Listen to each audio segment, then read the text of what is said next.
nous avons fait un petit sondage envers 3 enseignants du séminaire de Sherbrooke dans le but de voir leur connaissance en économie. Pour ce faire, nous avons posé des questions à choix de réponse et à réponse courte.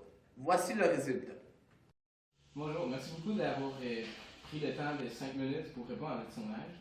Ce serait un sondage sur quelques petites questions sur l'économie. La première question serait que le prix de l'essence augmente et diminue à chaque jour. Nous vous offrons un raisonnement à ce sujet.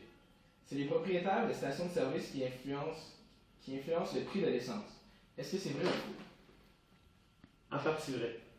J'ai l'impression que c'est faux. Non, faux. Faux. Faux. En partie vrai, l'autre partie vient du prix d'achat des détaillants de l'essence. D'accord, excellent. On fait des raffineries. Pourquoi? C'est plutôt le prix du baril de pétrole brut qui dicte les prix à la pompe, à mon avis. La deuxième question serait, dites-moi si vous savez ce qu'est le taux d'inflation. Le taux d'inflation, c'est une variation des produits qu'on peut acheter qui sont disponibles sur le marché. Donc, si les prix augmentent, l'inflation se trouve être un pourcentage, justement, donne le pourcentage de cette augmentation-là. Ouais, C'est l'augmentation du taux de la vie jour après jour, semaine après semaine, mois après mois. Le taux d'inflation, c'est lorsque le prix général, le coût de la vie augmente. L'inflation, en général, c'est ça. Par rapport au fait qu'une partie des choses coûte plus cher, ça fait en sorte que, par une espèce d'effet d'entraînement, tout peut coûter plus cher.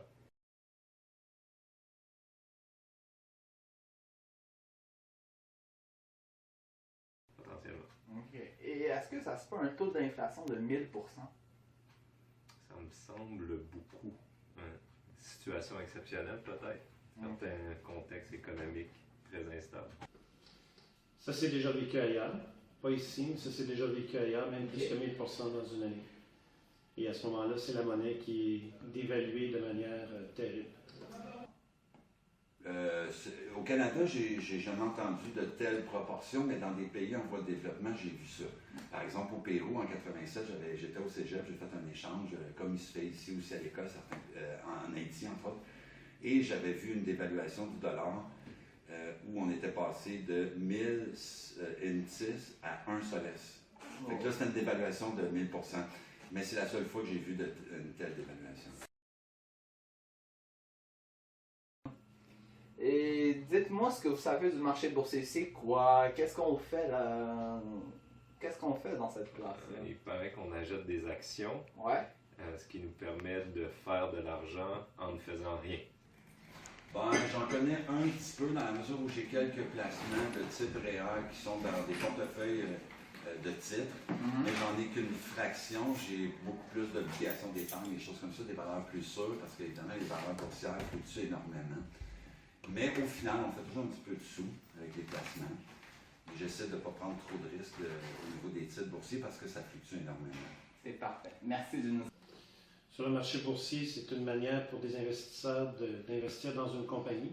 Et évidemment, selon ce que la compagnie va pouvoir verser comme dividende ou peut faire comme profit pour verser des dividendes, les actions achetées vont monter en valeur parce que les gens vont vouloir se l'avoir pour obtenir les dividendes. Si au contraire la compagnie est déficitaire, elle ne peut pas donner de dividendes, à ce moment-là, sa valeur boursière va diminuer parce que les gens sont moins intéressés à avoir des parts dans cette compagnie-là qui ne leur donnent pas de retour sur leur investissement. Y a-t-il un marché boursier au Canada? Oui, on a déjà une bourse à Montréal. Là, maintenant, les échanges d'actions, ça a été transféré à Toronto. C'est un membre fidèle. Oui, la bourse. Toronto. Bon, la bourse de New York, de Pékin, oui, il y a des Londres qui sont des très grosses bourses. OK. C'est très bien. Et puis, dernière question, c'est selon vous, comment est fixé le prix du lait au Québec? Le prix du lait est fixé par un organisme gouvernemental, si ma mémoire m'est fidèle, pour fixer un prix minimum qui permet aux producteurs de pouvoir subvenir couvrir toutes leurs dépenses et faire un revenu raisonnable.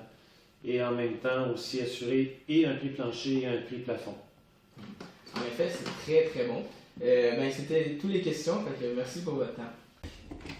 Ah, ça, c'est une bonne question. J'ai l'impression qu'ils sont fixés par des coopératives laitières.